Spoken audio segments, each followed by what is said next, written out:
grabe naman tong mga ano na to. Uy! Nako, pag nadali kayo ng truck dyan. Nagkakatapayo sa puso namin. Ayaw niya na yata sa mundo ng magulo ah. Puro babae pala. Puro babae. Ano, kulang pa yan? Sakay ka daw ba? Ah, sasakay daw? Grabe yung mga bata na. Ang kukulit ng mga bata eh, no?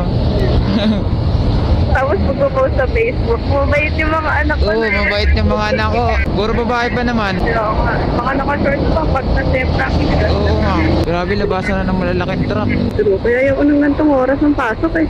Depende pa kung mabubuhay ka pagdating sa doon. Grabe ka naman. Ikaw na may aksidente dito nung nakaraan. Oo, yun napisa yung ulo. Diretso pa kita doon. Hindi. Kung kaya mo. Huwag na, dito na lang.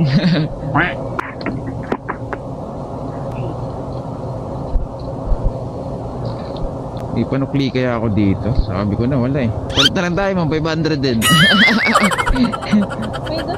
May dus ka? O dus na lang ibabayad mo. Wait lang, wait lang.